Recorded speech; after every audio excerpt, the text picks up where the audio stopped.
बच्चों आज हम लोग एक्सरसाइज 1.4 करने वाले हैं। बट इस एक्सरसाइज को शुरू करने से पहले मैं आप लोगों को इस चैप्टर से रिलेटेड कुछ बेसिक बताना चाहूँगा, जिससे आप लोगों को एक्सरसाइज करने में कोई प्रॉब्लम ना हो। तो हम लोग यहाँ पे बात करते हैं यूनियन ऑफ सेट्स की। ये यूनियन ऑफ सेट्स क्या होते हैं, ठीक है। तो सपोज़ कर लो यहाँ पे मैंने एक सेट ए लिया है जिसमें कुछ एलिमेंट्स हैं 1 2, क्लियर। और एक दूसरा सेट है मेरे पास पी जिसमें कुछ एलिमेंट्स हैं 1 2 एंड 3। अब मैं जब इसका यूनियन फाइंड करूँगा ए यूनियन बी, ठीक है। ये सिंबल है यूनियन का, ठीक है। ये यूनियन का सिंबल है ए यूनियन बी। तो यहाँ पे करते क्या हैं, इसमें सभी एलिमेंट्स को राइट कर दिया जाता है 1 2 3। क्लियर हुआ। ए में कौन कौन से एलिमेंट थे 1 एंड 2, बी में कौन कौन से एलिमेंट थे 1 2 एंड 3। तो यूनियन जो होता है वो क्या क्या होता है, वो सभी एलिमेंट्स का एक सेट होता है जो ए और बी दोनों में हो। क्लियर हुआ। Means the union of A and B is the set of all those elements which belongs either A or B or A and B both। Clear. A में जो भी एलिमेंट थे, बी में जो भी एलिमेंट थे, तो यूनियन का मतलब हो गया यहाँ पे ऐड कर लिया गया, मतलब सभी एलिमेंट्स को एक साथ कंबाइन करके लिख दिया गया है। ठीक है, बात समझ में आ गई। अब यहाँ पे एक बात और समझने वाली है कि ए यहाँ पे बी का सबसेट भी है, ठीक है। A subset B, A subset of B. अब ए सबसेट ऑफ बी क्यों है, क्योंकि ए में जो भी एलिमेंट्स हैं वो बी के एलिमेंट हैं 1 एंड 2। ये 1 2 3 के ही तो एलिमेंट हैं, ठीक है। किसके एलिमेंट हैं ये बी के ही तो एलिमेंट हैं जो 1 और 2 हैं। समझ में आ रही। सबसेट को मैंने पहले भी बताया था। ए सबसेट ऑफ बी का मतलब है कि ए में जो भी एलिमेंट है 1 एंड 2 ये बी के ही तो एलिमेंट हैं, ठीक है। इसका मतलब ये हुआ कि जो हमारा ए यूनियन बी है वो किसके इक्वल आ रहा है, बी के इक्वल आ रहा है, ठीक है। जब ए सबसेट बी है तो ए यूनियन बी क्या होगा, बी आएगा। क्लियर हुआ, ठीक है। और ऐसे ही मान लो ये एक सेट मैंने ऐसे सपोज कर लिया, मान लो 1 2 3, ठीक है। और एक सेट बी सपोज कर लिया मैंने 1 एंड 2। तो इसका जो यूनियन आएगा वो क्या आएगा 1 2 3, 1 2 3 और ये 1 2 दोनों का कंबाइन करके मैंने लिख दिया।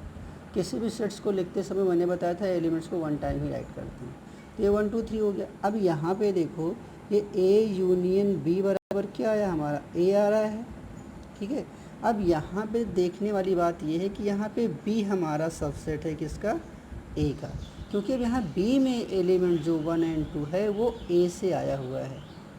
तो यहाँ से एक बात तो क्लियर हो रही है कि जब यूनियन फाइंड करते हैं, ठीक है, तो जिसमें ज़्यादा एलिमेंट्स होते हैं, ठीक है, मतलब जैसे यहाँ पे बी सबसेट है ए का, यहाँ पे ए सबसेट था बी का, तो जिसका ये सबसेट होता है, ठीक है, जिसका ये सबसेट होता है, जैसे बी का सबसेट था ए, तो ए यूनियन बी हमारा क्या आया है, देखो यहाँ पे 1 2 3 यानी कि बी आया है। यहाँ पे क्या था, बी सबसेट है ए का, ठीक है। तो यहाँ पे ए के एलिमेंट आए थे किसमें, बी में, तो ए यूनियन बी क्या आया था, हमारा ए आया था, ठीक है। ऐसे ही मान लो कोई सेट हमारे पास है 1 2 5 और बी कोई एलिमेंट है 3 4 5, ठीक है। तो यहाँ पे ए यूनियन बी क्या आएगा 1 2 3 4 एंड 5, ठीक है। अब यहाँ पे ना तो ए बी का सबसेट है और ना ही बी ए का सबसेट है, तो ऐसी सिचुएशन में भी यूनियन क्या आएगा, अब इसमें ना तो ए यूनियन बी बराबर ना तो ए आएगा और ना ही बी आएगा, ये अपना एक अलग एलिमेंट से आ रहा है, क्योंकि 1 2 5 यहाँ पे 3 4 5, तो कंबाइन करके जब इसे हम लोग राइट करेंगे, यूनियन का मतलब ही होता है कि सभी एलिमेंट्स को क्या करें, कंबाइन करके लिखना है। तो 1 2 3 4 5 हो गया ए यूनियन बी, ठीक है। तो इसमें क्या आया, ये दोनों यूनियन के ये दोनों सेट्स के एलिमेंट से बना हुआ जो सेट आया हमारा, वो क्या है, ए यूनियन बी है, ठीक है। और ऐसे ही हम लोग इसे फाइंड कर सकते हैं और भी एग्जांपल लेकर के, ठीक है। यानी कि यहाँ पे जब कोई चीज़ प्रूव करने के लिए आ जाए, ठीक है, कि ए यूनियन बी बराबर ए, तो वहाँ पे क्या रहता है, देखो इस टाइप से क्वेश्चन में ए सबसेट ऑफ बी है, ए में बी के एलिमेंट था, ठीक है, तो इसका जब यूनियन बनाया गया तो बी ही आया है। यहाँ पे बी जो था वो सबसेट था ए का, तो जब यूनियन बनाया गया तो वो ए के एलिमेंट आ गए सभी, तो यहाँ पे ठीक है ए यूनियन बी बराबर ए लिख सकते हो, क्योंकि यहाँ पे जो भी आया है वो ए ही आया है। और यहाँ पे अलग अलग एलिमेंट थे, ठीक है, तो सबको कंबाइन करने पे 1 2 3 4 5 ये एलिमेंट से एक सेट बना हमारा, तो ये ए यूनियन बी है, ठीक है। तो कहने का मतलब ये है कि जब भी हमें यूनियन राइट करना होता है तो जितने भी सेट्स होते हैं, ठीक है, दो दो सेट का हम लोग यूनियन फाइंड करते हैं, ठीक है।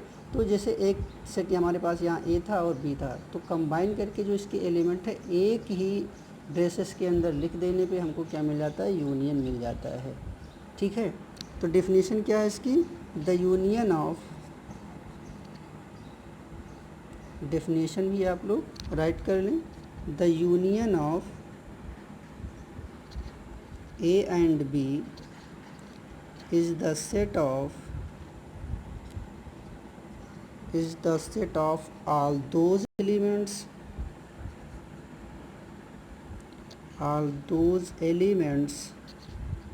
which belong either to A or to B or A and। अब हम लोग बात करते हैं इंटरसेक्शन ऑफ सेट की, intersection of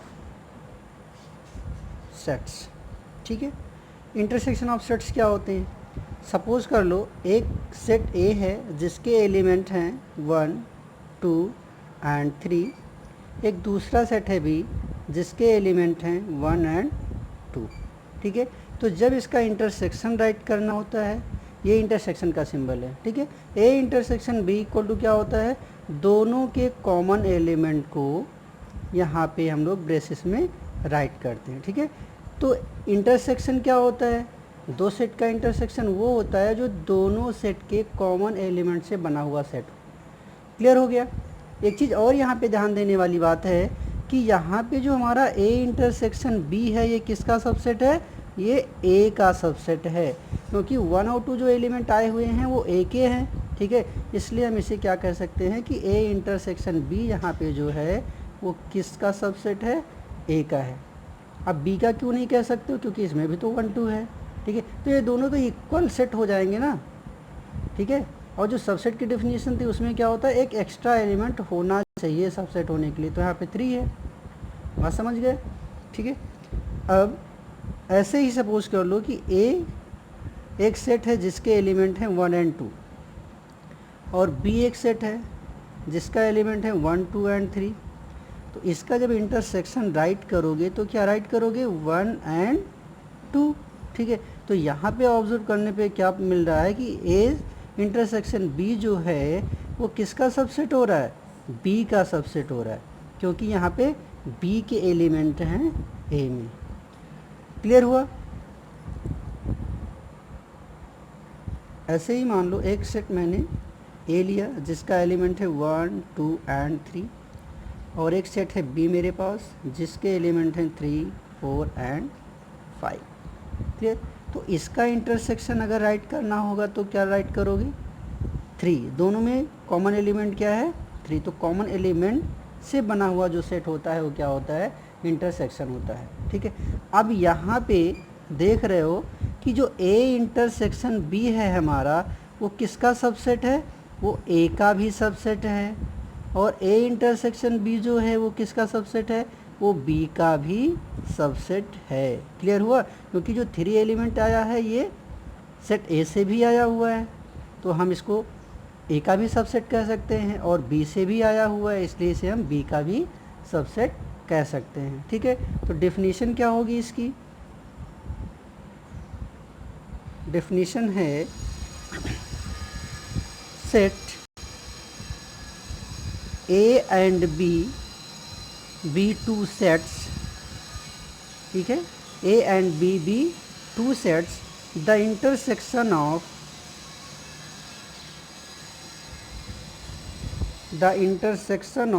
A and B is the set of all those elements that belongs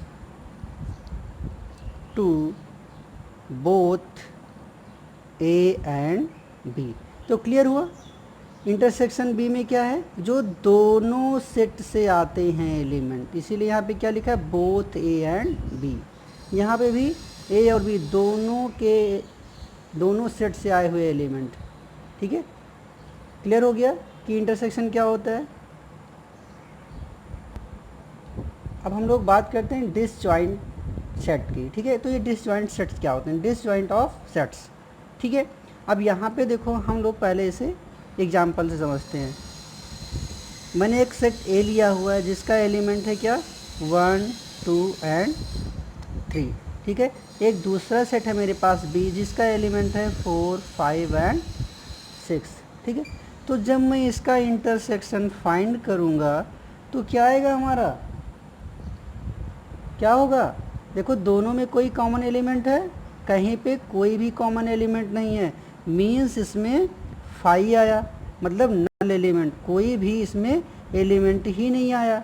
तो ऐसे सेट जिसमें कॉमन एलिमेंट कुछ ना हो, ठीक है, वो होते हैं हमारे डिसजॉइंट ऑफ सेट। समझ में आया? डेफिनेशन क्या होगी? The sets A and B are said to be disjoint if A intersection B equal to 5। Clear हुआ? Difference of sets. ठीक है, डिफरेंस ऑफ सेट्स क्या होते हैं इसे हम लोग समझते हैं। सपोज कर लो मेरे पास एक सेट ए है जिसमें एलिमेंट हैं 1 2 3 4 एंड 5। क्लियर? एक दूसरा सेट है मेरे पास बी जिसमें एलिमेंट हैं 3 4 एंड 5। क्लियर हुआ? डिफरेंस ऑफ सेट, इन दोनों का डिफरेंस मीन्स ए माइनस बी हमें यहाँ पे फाइंड करना है। तो डिफरेंस ऑफ सेट में होता क्या है कि देखो यहाँ पे जो बी के एलिमेंट हैं उन्हें क्या करना है? माइनस कर देना है। बी के एलिमेंट को क्या करना है? माइनस कर देना है। तो बी में कौन कौन से एलिमेंट हैं? 3 4 5। ठीक है, तो सेट ए के भी 3 4 5 एलिमेंट हम लोग नहीं राइट करेंगे, केवल 1 एंड 2 राइट करेंगे। तो बात समझ में आई कि ए माइनस बी, ठीक है, जब डिफरेंस ऑफ सेट्स फाइंड करने होते हैं तो यहाँ पे इसका मतलब ये हुआ कि ए माइनस बी हमारा जो है वो x such that x belongs to A, ठीक है, and x is not belongs to B. ये मतलब होता है, मतलब जो हमारा डिफरेंस ऑफ सेट आएगा वो केवल यहाँ पे क्या कर रहा है? ए के एलिमेंट को ही बिलोंग कर रहा है। देखो 1 एंड 2 को ही बिलोंग कर रहा है, बट वी के किसी भी एलिमेंट को ये बिलोंग नहीं कर रहा है। क्लियर हुआ? ऐसे ही मान लो एक सेट ए है, ठीक, जिसमें एलिमेंट हों 3 4 और 5। एक दूसरा सेट है बी जिसके एलिमेंट हैं 1 2 3 4 एंड 5। ठीक है, अगर इन दोनों का डिफरेंस फाइंड करना है यहाँ पे तो क्या राइट करोगे? ठीक है, अब देखो जो वैल्यू बड़ी होती है, ठीक है, तो इन दोनों के डिफरेंस में क्या लिखोगे? b माइनस ए राइट करेंगे। ठीक है, तो b माइनस ए राइट करेंगे क्योंकि यहाँ b में से a माइनस कर रहे हैं, तो यहाँ पे कौन कौन से एलिमेंट आएंगे? 1 एंड 2 आएंगे। ठीक है, तो यहाँ पे क्या ऑब्जर्व हो रहा है कि जो b माइनस ए हमारा आएगा वो क्या आएगा? x such that x belongs to b। And x not belongs to a। Clear हुआ। यहाँ पे क्या है कि b माइनस ए में जो एलिमेंट आ रहा है वो b के एलिमेंट आ रहे हैं, बट a के एलिमेंट को क्या कर रहा है, ये माइनस कर दे रहा है, मतलब ये a के एलिमेंट को बिलोंग नहीं करता है। 3 4 5 यहाँ से कैंसिल हो गया, केवल और केवल b के एलिमेंट को ही ये बिलोंग करेगा।